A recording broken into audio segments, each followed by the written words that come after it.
Hello guys and welcome back to my channel सिर्फ IAS. दोस्तों, challenges to internal security of India के series में आपका बहुत बहुत स्वागत है। एकदम लेटेस्ट सीरीज है, 5th एडिशन है और मैं प्रसन्ना आज आपके लिए चैप्टर 10 का पार्ट 5 लाई हूँ। चैप्टर का नाम है security challenges and there management in the border areas. तो दोस्तों, अब हम इसमें जो शुरुआती तौर पे टॉपिक पढ़ेंगे वो पढ़ेंगे कोस्ट को सिक्योर करने से रिलेटेड और जो हमारी आइलैंड टेरिटरीज है उनको सिक्योर करने से रिलेटेड। एज आपको पता है कि इंडिया की कोस्ट लाइन कितनी बड़ी है। अब इसकी सिक्योरिटी बहुत इंपॉर्टेंट है। हमने देखा कुछ सालों में कि कैसे टेररिस्ट यहाँ से घुस आते हैं। तो सबसे पहले हम कोस्टल सिक्योरिटी को समझते हैं शॉर्ट में। देखिए, देश के कोस्ट को सिक्योर करने के लिए यहाँ पे 3 लेयर का मैकेनिज्म जो है वो इम्प्लीमेंट किया जाता है। वो 3 लेयर का क्या मैकेनिज्म है? सबसे बाहर आउटर मोस्ट लेयर में आती है इंडियन नेवी।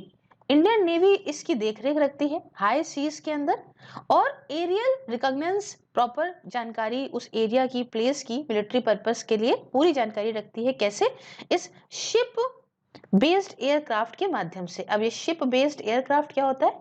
ऐसे एयरक्राफ्ट जो बहुत ही शॉर्ट डिस्टेंस से ही जो है टेक ऑफ कर सकते हैं। शिप से ही इनको टेक ऑफ कराया जा सकता है और फ्लाई करके प्रॉपर सिक्योर करती रहती है। उसके बाद तुरंत एक इमीडिएट लेयर जो उसके बाद आती है, उसमें स्पेशल इकोनॉमिक जोन EEZ जिसे हम लोग कहते हैं, जो कि है 12 नॉटिकल माइल से 200 नॉटिकल माइल्स तक। इसकी देखरेख, इसकी प्रॉपर पेट्रोलिंग की जाती है, चेक किया जाता है कोस्ट गार्ड के द्वारा। किसके द्वारा पेट्रोल किया जाता है? इसे कोस्ट गार्ड के द्वारा। ठीक है। अच्छा, अब जो एरियाज आते हैं लैंड और सी के बीच में है ना, इस इंटरफेस पे, इसे पेट्रोल किया जाता है कोस्टल पुलिस के द्वारा। किसके द्वारा भैया? कोस्टल पुलिस के द्वारा। तो समझे, अगर नीचे से इंटरनल से एक्सटर्नल चले तो कोस्टल पुलिस, कोस्ट गार्ड और इंडियन नेवी, और अगर बाहर से अंदर की तरफ आए तो इंडियन नेवी, उसके बाद कोस्ट गार्ड और कोस्टल पुलिस। ठीक है, इस तरह से चलता है। अच्छा, टास्क फोर्स की रिकमेंडेशन पे सेंटर ने कोस्टल सिक्योरिटी स्कीम को भी लॉन्च किया था सन 2005-6 में। और स्कीम में था कि हम यहाँ पे कुछ 73 कोस्टल पुलिस स्टेशंस को बनाएंगे, जिसमें करीब 204 बोट्स होंगी, 153 जीप्स होंगी और 312 करीब मोटरसाइकिल्स होंगी, ताकि आसानी से कोस्ट पे इधर से उधर जाया जा सके, कोस्टल वाटर्स के पास तक। और ये उस समय बात थी कि हम 5 साल में कर देंगे ये सब बातें। अब देखिए, कोस्टल पुलिस स्टेशन जो है, इनके अंदर जो है कोई भी ट्रेन्ड मैन पावर, ना ही कोई सोफिस्टिकेटेड आर्म्स और पेट्रोल बोट्स नहीं होती है ना। Do not have adequate trained man power, ना ही कोई अच्छी आर्म्स या पेट्रोल बोट्स। जो लोग यहाँ पे होते हैं इन सारे पुलिस स्टेशन के अंदर, ठीक है, ये सी पेट्रोलिंग कमोनली जो है इससे रिलेक्टेंट होते हैं और ये कंप्लेन करते हैं कि हमें भैया सी सिकनेस हो जाती है ना, हमको दिक्कत हो जाती है, यहाँ पे हम रहते हैं तो देख देख के प्रॉपर ट्रेनिंग की कमी होना और हाई स्पीड पेट्रोल बोट्स का ना इनको मिलना, ये सब दिक्कतें हैं। अच्छा, खैर, मुंबई अटैक जब हुए 26/11 के, तो अभी रिसेंट मतलब 26/11 वाले जब 2008 वाले हुए ना, उसके बाद सेंटर ने कुछ और कदम उठाए ताकि हम कोस्टल सिक्योरिटी को देश की और मजबूत कर सकें, क्योंकि ये टेररिस्ट होकर आए थे सी के रास्ते से। इसके अंदर ये था कि हम इम्प्लीमेंट करते हैं CSS को, फटाफट से स्पीडी रिकवरी 204 इंटरसेप्टर बोट्स की। इसके अलावा इन्वायरमेंटल नॉर्म्स को और थोड़ा ईज करना, ताकि यहाँ पे कोस्टल पुलिस स्टेशन को सेटअप किया जा सके। इसके अलावा मल्टीपर्पस आइडेंटिटी कार्ड सारे फिशरमैन को देना, सी फेयरिंग पर्सनल को देना और कोस्टल विलेजेस को देना। इसके साथ साथ एक ऐसा लाइसेंसिंग हो जो फिशिंग बोट्स के लिए हो, दोनों ही, मतलब यूनिफॉर्म लाइसेंसिंग हो फिशिंग बोट्स को अक्रॉस द कंट्री। इसके अलावा स्पेशल ट्रांसपोंडर्स को इंस्टॉल करना, global positioning system, proper GPS हो रजिस्टर्ड बोट का, कहाँ जा रही है, क्या कर रही है, ताकि उनको अच्छे से ट्रैक किया जा सके।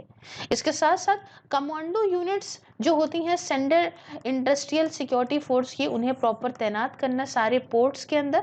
इसके साथ साथ इन्होंने ये भी कदम उठाया कि हम मिलजुल के कोस्टल डिस्ट्रिक्ट के साथ काम करेंगे, ताकि जो भी खतरे हैं इन टेररिस्ट से सी के माध्यम से उन्हें बचा जा सके।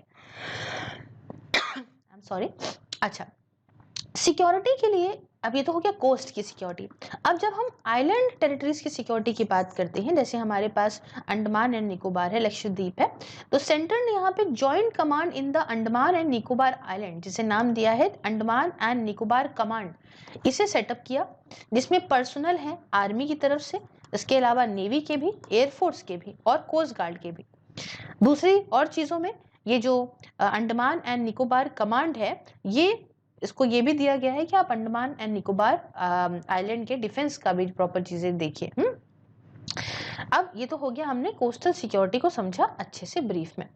अब दूसरी बात आती है इंडिया की मैरीटाइम सिक्योरिटी के क्या चैलेंजेस हैं और उसे कैसे मैनेज किया जाता है। देखिए, मैंने बताया 7500 किलोमीटर से भी बड़ी कोस्ट लाइन है, करीब 1200 आइलैंड्स, मतलब सिर्फ आपको बड़े बड़े दो दिख रहे हैं ना, 1200 आइलैंड, बहुत छोटे छोटे द्वीप बहुत सारे हैं, और हमारी इतनी भारी भरकम स्पेशल इकोनॉमिक जोन है ना, करीब 2 मिलियन स्क्वायर किलोमीटर की। आप इसे आसान समझते हैं मैनेज करना। इसके अलावा 1.2 मिलियन स्क्वायर किलोमीटर का कॉन्टिनेंटल शेल्फ तो इंडिया को बहुत बड़ा बना देता है, समझ लीजिए, इतना बड़ा, इतना लैंड मास है उतना ही बड़ा, बहुत बड़ा। और इंडियन ओशन में अगर देखें तो दुनिया भर की शिप्स यहाँ से होके गुजरती हैं, ठीक है। और हम देख रहे हैं कि भाई किस तरीके से ये, हम तो तीन तरफ से इधर इधर से फंसे, तीनों तरफ से हमारे पास एक तरह से पानी ही है। तो मैरीटाइम एक्सेस इस रीजन का पॉसिबली कुछ चोक पॉइंट से हो सकता है, जो अरेबियन सी से हो सकता है, बे ऑफ बंगाल से हो सकता है, साउथ वाले इंडियन ओशन से भी देखिए हो सकता है। तो इंडिया के जो दो रीजन्स हैं और सेंट्रल पोजीशन जो इस तरीके की है ना, तो ये बहुत मुश्किल है हर चीज को मैनेज करना। और ऐसा पेनिनसुलर रीजन फीचर हमारा जो है ना, इतना बड़ा सी स्पेस है, सब हर डायरेक्शन में पानी पानी पानी है ना, by the islands of Andaman and Nicobar, Lakshadweep के आइलैंड ग्रुप से भी। तो इंडिया की जो सेंट्रल पोजीशन है इंडियन ओशन रीजन में, ये जो यही मेन इंटरनेशनल शिपिंग लेन्स, यहाँ देखते हैं आप, यहीं से ही सब शिप्स होके गुजरती हैं सब, कितनी जबरदस्त शिप। और ये देख रहे हैं आप कितने पोर्ट, कितना बड़ा कोस्ट लाइन है, बाप रे बाप, ठीक है। तो यहाँ देखिए, इसका फायदा, मतलब अगर देखा जाए ये एक अलग एडवांटेज भी है हमको, बहुत सारे इंडियन ओशन रीजन में हमारा इतना एडवांटेज भी है, बहुत सारे चोक पॉइंट भी हैं ऑलमोस्ट, इसलिए यहाँ पे रीच देख लें, चाहे देखें कि इस तरीके से जो लोग गुजरते हैं उनकी हर चीज बहुत ज्यादा है, ठीक है। इसलिए अच्छा, देखिए, हमें फायदा तो बहुत है, लेकिन हमें इसको सेफ भी बहुत रखना है हमारे नेशनल इंटरेस्ट के लिए, कोई चला ना आए। फायदा तो हमें है ही है, हर चीज में है, लेकिन जितना फायदा होता है उसके साथ साथ मुसीबतें भी आती हैं।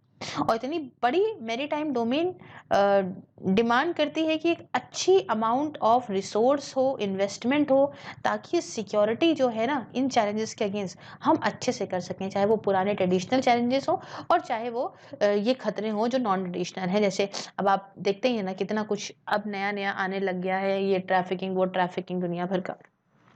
तो आपको मैं बताती हूँ कि एक्चुअली में चैलेंजेस क्या है।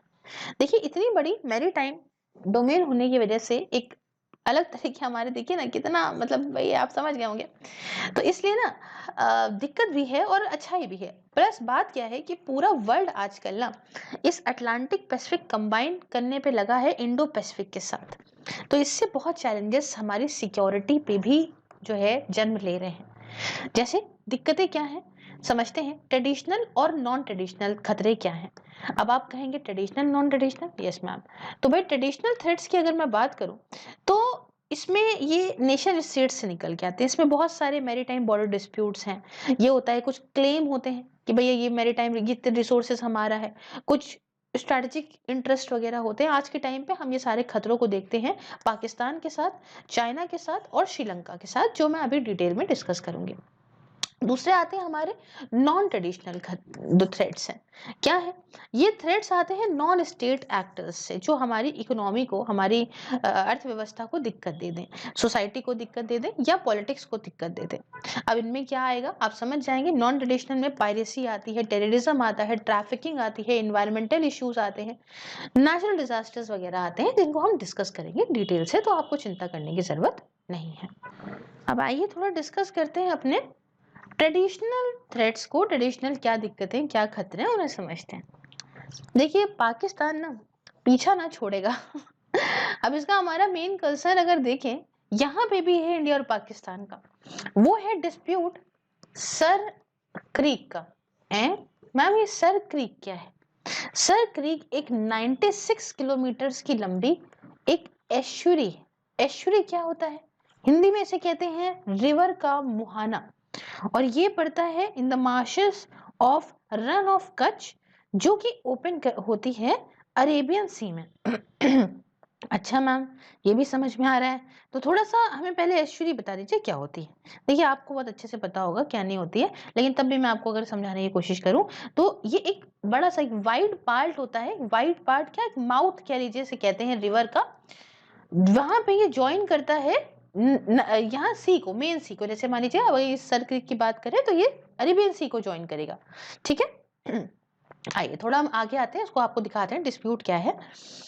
देखो जो इतने लंबे टाइम से डिस्प्यूट चल रहा है ना, वो इस चीज को लग रहा है। पहले आप इस बड़े मैप में समझिए, ये इस जगह पे है सर क्रीक, ठीक है ना। और इसमें है from the mouth of Sir Creek to the top of Sir Creek. एक तो ये हो गया एक्चुअल डिमार्केशन नहीं है कहां से कहां तक होगा ये, और from the top of Sir Creek to the east point on the line, जो कि डेजिग्नेट करा गया है ऑन द वेस्टर्न टर्मिनस, यहां तक को लेके। और तीसरा क्या है, एक डिमार्केशन मैरीटाइम बाउंड्री का इंडिया और पाकिस्तान के बीच में अरेबियन सी के अंदर। अरेबियन सी के अंदर हमारी कहां से कहां तक होगी जो है बाउंड्री, उसको लेके। तो तीन चार बातें हैं। अब देखिए थोड़ा सा डिटेल मैप है जो यहाँ पे दिया हुआ है, देख सकते हैं आप, ये सर क्रीक है। तो डिस्प्यूटेड रीजन जो है इसमें बहुत ही कम, बहुत ही लिटिल स्ट्रेटेजिक या मिलिट्री इंपॉर्टेंस का है ये, बट यहाँ पे बहुत सारे इंपॉर्टेंट फिशिंग रिसोर्स देखने को मिलते हैं। जो माना जाता है कि ये लार्जेस्ट फिशिंग ग्राउंड है एशिया का। रीजन माना जाता है कि काफी अच्छा है हाइड्रोकार्बन में, शेल गैस यहाँ मिलती है, बहुत सारे इकोनॉमिक पोटेंशियल इसके अंदर, आप जानते हैं। ये बाउंड्री जो है अगर पता हो गई, डिफाइन हो गई कहां से कहां तक रहेगी, तो इससे बहुत मदद मिलेगी मैरीटाइम बाउंड्रीज को, जो फर्दर इस स्पेशल इकोनॉमिक जोन के लिमिट्स को डिसाइड करेगा और कॉन्टिनेंटल शेल्फ को करेगा। अब क्या हुआ कि 1965 में जो इस रीजन के अंदर दिक्कतें थी, डिस्प्यूट था, इसमें बहुत भारी मात्रा में फुल फ्लेज्ड वॉर भी हो गई थी इंडिया और पाकिस्तान के बीच में, बाद में इंडो पाक वेस्टर्न बाउंड्री केस ट्रिब्यूनल को सेटअप किया गया इस डिस्प्यूट को सॉल्व करने के लिए। ट्रिब्यूनल ने यहाँ पे 90% इंडिया का क्लेम जो है वो तो रखा पूरे ही रन ऑफ कच्छ में, और ये बाउंड्री जो थी ना टू द साउथ, ये अनरिजॉल्व छोड़ दी। और 1969 से यहाँ पे 8 राउंड हो चुके हैं इस कॉम्पोजिट डायलॉग ग्रुप के, बिना किसी बेगथू के। कुछ नहीं इसमें निकला कि क्या करा जाए क्या ना करा जाए, दोनों साइड कोई मुद्दे पे नहीं निकल के आई। इसलिए इंडिया ने कहा कि हम मैरीटाइम बॉर्डर को प्रपोज करते हैं, डिमार्केट करते हैं पहले as per the provision of technical aspects of the law of sea के हिसाब से। हालांकि पाकिस्तान पहले जो चाहता था कि ये डिस्प्यूट खत्म हो जाए, लेकिन बाद में जानते हैं आप इंटरनेशनल आर्बिट्रेशन में ले गया। और लेकिन इंडिया ने कहा कि देखो हमारा और पाकिस्तान का मसला है, हम इंटरनेशनल लेवल पे इसको नहीं लेके जाएंगे। लेकिन पाकिस्तान वो है ना इस तरह का कंट्री, मम्मी मार दिया है ना, तो ये वाला आपस में नहीं तय तो करेंगे जो मसले हैं। अच्छा खैर, दोनों ही कंट्रीज हालांकि कोई एग्जैक्ट बाउंड्री पे नहीं आ पाई, क्या करें। तो डिफरेंसेस जो हैं वो अरेबियन सी को लेके और ज्यादा बढ़ते रहे, है ना। वाटर्स को लेके, पानी कहाँ तक चलेगा कहाँ तक चलेगा, क्योंकि जिसके पास जितना ज्यादा आएगा उसको उतने रिसोर्सेज मिलेंगे। लेकिन इसमें दुख दर्द झेलना पड़ता है भाई मछुआरों को, टेररिस्ट का फायदा हो जाता है, ग्लोबल ड्रग तरीके से अंदर घुसता है ना। तो यहाँ पे दिक्कतें होती हैं। यहाँ पे इंडिकेशन है कि ये एरिया जो है वर्ल्ड का सबसे ज्यादा एक्टिव बेड है फॉर ड्रग ट्रेडिंग। जबरदस्त ड्रग ट्रेडिंग होती है यहाँ पे, है ना। गोल्डन, एक तरफ से गोल्डन क्रेसेंट, एक तरफ से जो है ट्रायंगल, सब होके इसे गुजर रहा है। तो आप ये देख सकते हैं, India wants the border in the centre of the creek. ये ईस्टर्न बैंक है, ये ग्रीन लाइन है, ये वेस्टर्न बैंक कहलाता है, जो मैं आपको अभी बता रही थी, ठीक है ना। ये ब्लू डॉटेड लाइन है, पिलर्स ऑलरेडी एग्जिस्ट करते हैं, डिमार्केट करते हैं बाउंड्री को, और बाउंड्री फाइनली यहाँ तक तो सेटल कर दी गई थी। ये है इसका वेस्टर्न टर्मिनस, ठीक है, जो अभी मैं आपको ये समझा रही थी। ये पूरा है डिटेल मैप इसका। आइए अब थोड़ा डिस्कस करते हैं हम इंडिया और श्रीलंका के बारे में। तो पाकिस्तान के साथ हो गया डिस्प्यूट। देखिए इंडिया श्रीलंका ने अपनी मैरीटाइम डिमार्केशन बाउंड्री को प्रॉपर सेटल करा। हालांकि यहाँ पे कुछ इश्यूज अभी भी हैं। क्या है उनके बीच में, जो लोग यहाँ रहते हैं अगर जियोग्राफी वाइज देखें तो इंडिया और श्रीलंका जो है वो बहुत क्लोज है, बहुत जरा सा, है ना। आईएमबी के बहुत क्लोज है। दैट इज, जैसे एग्जांपल मानो कि पाक स्टेट सिर्फ और सिर्फ 22 नॉटिकल माइल्स ऑफ पानी है जिससे हम श्रीलंका से, मतलब इंडियन कोस्ट श्रीलंका से ये पाक स्टेट के माध्यम से ही देखो हल्का सा ही जो है वो सेपरेट होता है, बहुत करीब है ये। इसकी वजह से क्या होता है ना कि एक दूसरे की टेरिटरी में अक्सर ये फिशरमैन फिशिंग करने के चलते घुस जाते हैं और पता नहीं उनको चलता, और इसकी वजह से अरेस्ट होता है, अटैक होता है, बहुत सारी चीजें होती हैं। अच्छा, 1974 में इंडिया ने एग्री करा, श्रीलंका की सोवेनिटी मानी, ठीक है ना, एक छोटे से आइलैंड माना कि श्रीलंका है पाक बे एरिया में ने, और उस आइलैंड का नाम था कि मतलब ये जो एक मैं आपको समझाती हूँ हुआ क्या कि 1974 में इंडिया ने अग्री करा श्रीलंका की सोवेनिटी को कि श्रीलंका का हक है इस खाली आइलैंड पे जो कि पाक बे एरिया में पड़ता है, और जिस आइलैंड का नाम है, सुन लीजिए, कच्चा थीवो, ठीक है, इस आइलैंड की, ठीक है। अब इसमें कहा कि हाँ ठीक है, लेकिन यहाँ पे कुछ सेफगार्ड दिए गए इंडियन फिशरमैन को, तो इंडिया ने मान लिया चलो ये आइलैंड जो है वो श्रीलंका के पास।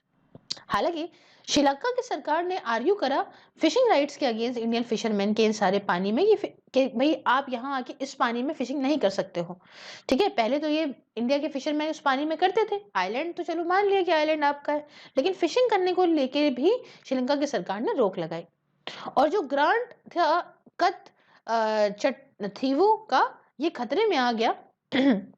इसने खतरा पैदा कर दिया फिशरमैन के जो हक थे कि भाई इतना भरा फिशिंग वाटर्स था यहाँ पे, बढ़िया वे फिश करते थे, तो इनका बेचारों का जो है वो यहाँ पे जो है दिक्कत हो गई इनके लिए। तो जब भी इंडिया के फोक्स यहाँ पे श्रीलंका वाटर में जाते हैं इस आइलैंड के आसपास, तो इसमें क्या होने लगता, वो अरेस्ट हो जाता, पकड़ लेते हैं ना, इंसिडेंट्स कोई ना कोई होता।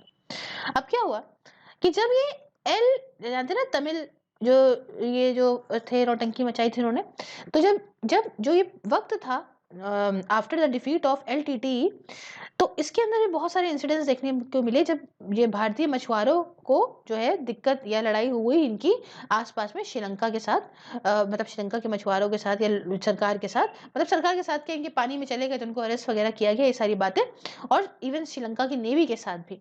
और यहाँ पे बहुत सारे ऐसे इल्जाम लगाए गए कि बहुत ज्यादा एक्सेसिव फोर्स का भी यूज करा गया है, इवन हथियारों का, फायर आर्म्स का भी यूज करा गया है, ताकि ये फिशरमैन जो है वो यहाँ ना घुस सके, ठीक है। ये है पूरा इसका डिटेल मैप, थोड़ा आप देख सकते हैं, ये है यहाँ पे श्रीलंका, ठीक है, ये यहाँ पड़ता है केप कमोरन, ये पाक्स जो है स्टेट के माध्यम से हम हल्के से यहाँ जो है अलग हो रहे हैं, और ये पूरी डिटेल मैप आपको यहाँ पे देखने को मिलेगा। अब आइए थोड़ा डिस्कस करते हैं इंडिया और चाइना के बीच में क्या डिस्प्यूट है इस मैरीटाइम डिस्प्यूट में। तो आप कहेंगे मैम ये कहाँ आपने पलट दिया, अभी तक तो आप बता रही थी कि हमारा उस लद्दाख के इलाके में, अरुणाचल प्रदेश के इलाके में, इधर western sector, central sector, eastern sector, इन सब में डिस्प्यूट चल रहा था। देखिए भैया, ये मैरीटाइम एंगल जो आ गया ना इस चाइना का, ये बड़ा अलग आ गया है। क्यों आ गया है? क्योंकि देखिए दोनों इकोनॉमीज या पूरे वर्ल्ड की इकोनॉमी अब इतनी तेजी में ग्रो कर रही है कि एनर्जी की डिमांड और रॉ मटेरियल की डिमांड जो है ये ट्रांसपोर्ट करा जाता है सी के माध्यम से, और दोनों ही इकोनॉमीज का ये फोकस है कि हम सी लेन प्रॉपर डेवलप करें ताकि अच्छा ट्रांसपोर्टेशन हो इनके ट्रेड्स में, इनकी एनर्जी सप्लाई में। इसलिए इंडियन नेवी ने भी कहा भाई रखिए अपनी कुछ कमिटमेंट साउथ चाइना सी में, वेयर एज जो पीएलए है वहां पे, that is people liberation army की जो नेवी है ना, ये अटैक वगैरह करती है इनटू द इंडियन ओशन। आप देखने को मिलता ही है कि किस तरीके से इनका जो है घुसड़पेट हो रही है बहुत ज्यादा इंडिया में, इंडियन ओशन में। तो अगर हम ट्रेड रूट को फॉलो करते हैं चाइना के, तो करीब 40%, आपको मालूम है करीब 40% जो उसके ऑयल का इंपोर्ट का है वो मलक्कन स्टेट से होके गुजरता है। वही जगह अगर हम देखें जो है 40% जो इंपोर्ट का है वो होके गुजरता है स्टेट ऑफ हॉर्मुज से ना, मलक्कन स्टेट मैंने कह दिया, गलती से कह दिया, स्टेट ऑफ हॉर्मुज से। वही जगह 82 मतलब 82%, 82% जो इसके ऑयल इंपोर्ट का है वो होके गुजरता है मलक्कन स्टेट से, ठीक है। तो यहाँ आप दोनों चीज़ देखिएगा, तो दोनों ही जो है ये स्ट्रैटेजिक शिपिंग लेन है, एज वेल एज ये चाहे इंडिया हो और चाहे यूएस के नेवीज हो, दोनों की ही जो है डोमिनेंस में आते हैं, दोनों के कब्जे में है। अब रियलिटी में देखें, अब ये जो सच्चाई है ना, ये चाइना को चुभती है, और ये चुभने की वजह से ये अपनी प्रेजेंस को और दिखा रहा है इंडियन ओशन में अपनी स्ट्रिंग ऑफ पर्ल्स पॉलिसी के माध्यम से, जहाँ पे ये चाहता है कि इंडिया को जो है पूरा ऐसे कब्जिया ले, ताकि भाई एकदम उसको जो है वो एक जगह पे क्या कर दे, रिस्ट्रिक्ट कर दे, एक जगह पे कंस्ट्रक्ट कर दे। तो अभी आप देखते हैं ना ये किस तरीके से ये अपनी स्ट्रिंग ऑफ पर्ल्स पॉलिसी को निभा रहा है। आइए थोड़ा डिटेल से समझते हैं इस स्ट्रिंग ऑफ पर्ल्स की क्या इसकी पॉलिसी है दोस्तों। कि ये एक जियोपॉलिटिकल थ्योरी है जिसमें चाइना का इंटेंशन दिखता है इस इंडियन ओशन के रीजन के अंदर, ठीक है ना।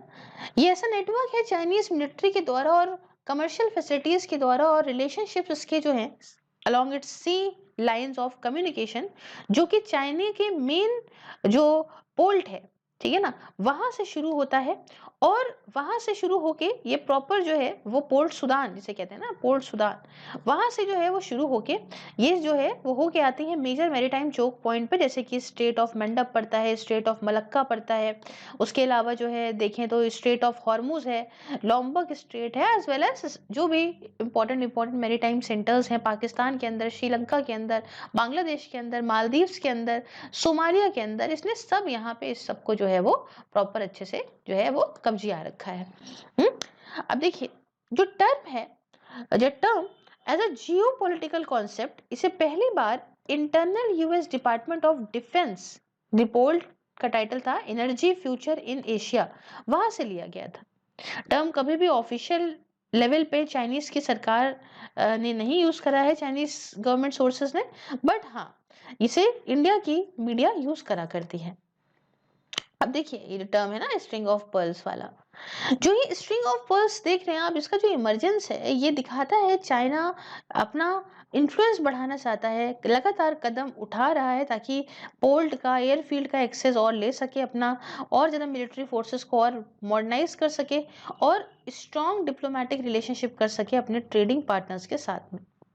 चाइना की सरकार इंसिस्ट करती है कि चाइना जो है वो जो इसकी जो ऐसी स्ट्रैटेजी है ये पूरी तरह से शांति चाहता है ना, ऐसा नहीं है हम अग्रेसिव नहीं हो रहे हैं, बहुत पीसफुल तरीके से हम यहाँ आ रहे हैं, सिर्फ और सिर्फ अपने रीजनल इंटरेस्ट को, अपने अपने लिए, अपने प्रोटेक्शन को लिए ऐसा कर रहे हैं। एक एनालिसिस लेकिन हुई थी इकोनॉमिस्ट में, इसने ये पता लगाया कि जो चाइना है ना ये अब कमर्शियल अपने नेचर में बहुत ज़्यादा हो रहा है। हालांकि ये कहता है कि चाइना के जो भी कदम है वो अपने सिक्योरिटी को लेके हैं, चाइना और इंडिया की सिक्योरिटी प्रॉपर रहे इंडियन ओशन में।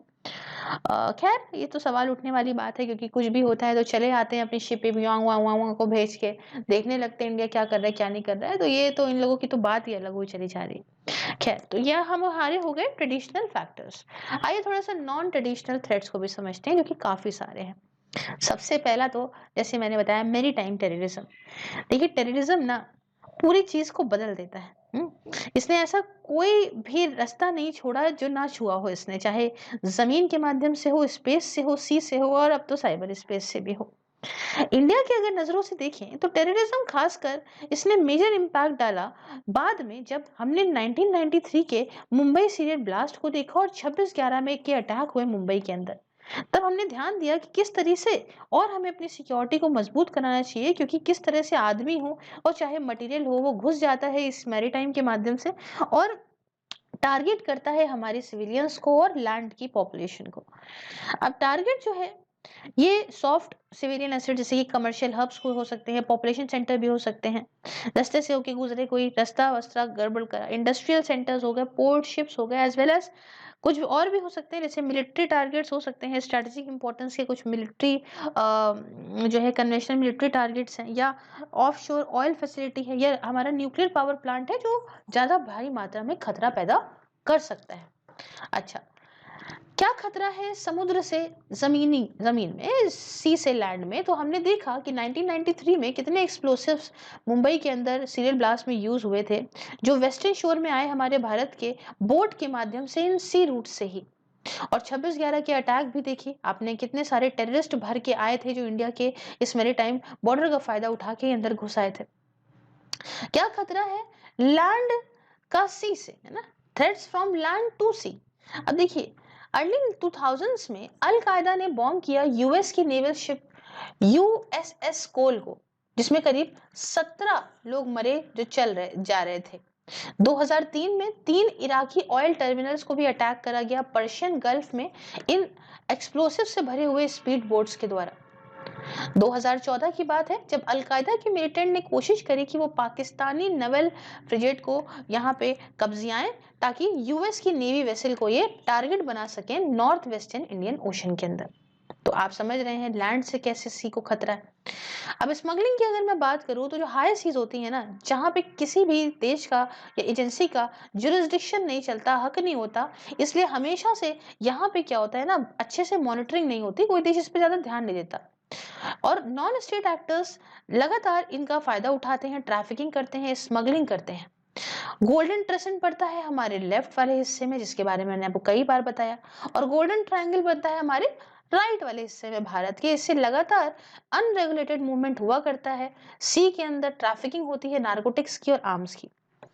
दोस्तों जो ट्रैफिकर्स हैं या स्मगलर्स हैं, उनका जो काम करने का तरीका है ना, इस तरीके से कंसाइनमेंट लेके जाते हैं हाई सीज में, लोकल लेवल पे फिर लेके आएंगे, वहां से होकर आएंगे लोकल लेवल पे लेकर आएंगे, सब मिलजुल जाते हैं, ये फिशिंग एक्टिविटीज के साथ मिला जुला देते हैं, है ना, ये ले आते हैं शोर के अंदर और मतलब बहुत कुछ ये गलत काम इससे करते हैं। साथ में न्यूक्लियर मटेरियल को भी खतरा है कि ये ना स्मगल हो जाए हमारे आसपास की स्टेट्स में, तो ये बहुत बड़ी दिक्कत हो जाएगी, बहुत बड़ी प्रॉब्लम हो जाएगी, अलार्मिंग प्रॉब्लम हो जाएगी। फिर एक पुरानी प्रॉब्लम है पायरेसी की। सबसे पुराना फॉर्म है इस मैरीटाइम सिक्योरिटी का, पायरेसी। ये ट्रेड को टारगेट करता है और इकोनॉमी अर्थव्यवस्था को नुकसान पहुंचाता है, और जो लोग रहते हैं, जो लोग चढ़ के जा रहे होते हैं उसके अंदर, शिप के अंदर, उसको भी बहुत दिक्कत देता है, जिससे बहुत दिक्कत पैदा होती है इकोनॉमिक ग्रोथ में। पहले तो ये होता था दोस्तों कि जो भी पानी थे जिब्राल्टर के, स्ट्रेट ऑफ मलक्का के, गल्फ ऑफ ईडन के, मदागास्कर के और इंग्लिश चैनल के, ये सबसे ज्यादा वल्नरेबल रूट्स थे जहां से पायरेट्स रेड वगैरह मारते थे, क्योंकि पतले पतले चैनल्स थे विद फनल शिपिंग इनटू, भाई ये जो विद इनटू प्रिडिक्टेबल रूट्स है ना, यहाँ इनको जाना ही है, इनको लोगों को पता होता था, तो इससे पायरेट्स यहीं पे ही हमला बोलते थे। लेकिन पिछले कुछ सालों में हमने देखा है कि इंडियन ओशन का रीजन जो है, यहाँ पे भी इकोनॉमिक एक्टिविटीज ऐसे देखने को मिली हैं जिससे एनर्जी की डिमांड बढ़ी है ना, और चाइना की तरफ से बढ़ी है, इंडिया की तरफ से बढ़ी है, तो ट्रेड भी काफी बड़ा है। तो जहाँ ट्रेड बढ़ेगा, जहाँ पैसा आएगा, वहां पे सी पायरेट्स का लालच भी आएगा। तो पिछले कुछ सालों में gulf of Aden Somali based piracy भी फैली है अरेबियन सी के अंदर with in 500 nautical miles. 200 nautical miles तक तो हमारा पूरा हक है, उसके बाद ये दिक्कत आती है। और स्ट्रॉन्ग एक्शन हमारी नेवी ने लिया है, कोस्ट गार्ड ने लिया है, ताकि इनको भगाएं यहाँ से। और 2008 के बाद से गल्फ ऑफ एडन तो इसमें पेट्रोलिंग भी करती है हमारी नेवल शिप, और इससे मदद भी देखने को मिली कि इससे हमने 3000 मर्चेंट शिप्स को बचाया है, इसको स्कॉट करा है इन्होंने कि भैया साथ में चलो। नियरली 25,000 इंडियन और फॉरेन सी फेरर्स थे इसमें, तो ये एक बात है। फिर आती है इनलीगल, अनरिपोर्टेड और अनरेगुलेटेड फिशिंग। ये बहुत इंपॉर्टेंट चीज है, इसे शॉर्ट में बोलते हैं IUU। देखिए ये तो एक मनुष्य का लालच है ना, कि हमें, और अब ऐसा देखिए, जो ये फिशिंग है, मैरीटाइम रिसोर्सेज हैं, ये सब अनलिमिटेड गिफ्ट हैं नेचर के, कुदरत के, लेकिन लोग इस खरीदते हैं, बेचते हैं, इसका भाई ट्रेड करते हैं, इससे लालच बढ़ते ही जाता है। तो अपने आप पानी खत्म, अपने आप रिसोर्सेज खत्म हो जाएंगे तो और आगे बढ़ोगे ही आप। तो ये देखने को मिला है कि मैरीटाइम रिसोर्स हालांकि देखिए रिन्यूएबल है, समुद्र में मछलियां आती रहती हैं, बट इनफाइनाइट तो नहीं है ना कि अनलिमिटेड निकालते रहो। जरूरत है कि भाई अगर निकाल रहे हो तो उतना वक्त भी उसको मिले कि नई जन्म हो सके, सस्टेनेबल बेसिस पे चीजें को निकालो। तो ये जो है ना IUU, इलीगल, अनरिपोर्टेड और अनरेगुलेटेड फिशिंग, ये सीरियसली बहुत डैमेजिंग होती है जो हमारे देश के रिसोर्सेस को, मैरीटाइम एनवायरनमेंट को, बायोडाइवर्सिटी को, और फ्यूचर में कोस्टल की पॉपुलेशन के, यही तो जीने का सहारा है, लाइवलीहुड को बहुत दिक्कत देती है। 2005 की एक रिपोर्ट थी फूड एंड एग्रीकल्चर ऑर्गेनाइजेशन की, यूएन के। इसके हिसाब से 75% जो फिशरी रिसोर्सेज हैं साउथ वेस्टर्न इंडियन ओशन में, ये अपनी लिमिट क्रॉस कर चुके हैं, और 25% तो पूरी तरह से खत्म हो चुके हैं। ये इंडिया के फूड को और इकोनॉमिक सिक्योरिटी को बहुत भारी मात्रा में हमारे देश की कम्युनिटी के अफेक्ट कर रहा है। और टेंशन का इतना बढ़ना फिशरमैन के बीच में इंडिया के और श्रीलंका के पाक बे में, क्यों? क्योंकि भाई अलग अलग क्लेम्स हैं फिशिंग एरिया के, एम्प्लॉयमेंट, अलग अलग फिशिंग मेथड का, तो ये सबसे और दिक्कत बढ़ती है। सेम तरह से इंडिया और पाकिस्तानी फिशरमैन भी जानते हैं, उधर पहुंच गए, अब यहाँ पानी में नहीं भी कुछ मिल रहा, आगे बढ़ते बढ़ते बढ़ते बढ़ते बढ़ते और आगे पहुंच गए, वहां की सरकार ने इनको पकड़ लिया, वहां वाले धीमे धीमे यहाँ आ गए, तो यहाँ की सरकार ने इनको पकड़ लिया। तो ये मतलब सिक्योरिटी फोर्सेस ने सरकार क्या पकड़ने बैठेगी। तो ये सबसे दिक्कत भी होती है कि भाई बड़े चीज की तलाश में इधर से उधर होते रहते हैं। बहरहाल क्लाइमेट चेंज एक बहुत बड़ी वजह है। अब क्या इसमें क्या हो गया मैम? देखिए क्लाइमेट चेंज की वजह से ना सीजनल का टेम्परेचर जो चेंज हुआ, इस तरीके से वेदर पैटर्न चेंज हुए हैं पूरे ही विश्व में, और इसका इन्फ्लुएंस मैरीटाइम सिक्योरिटी पे भी पड़ा है ना?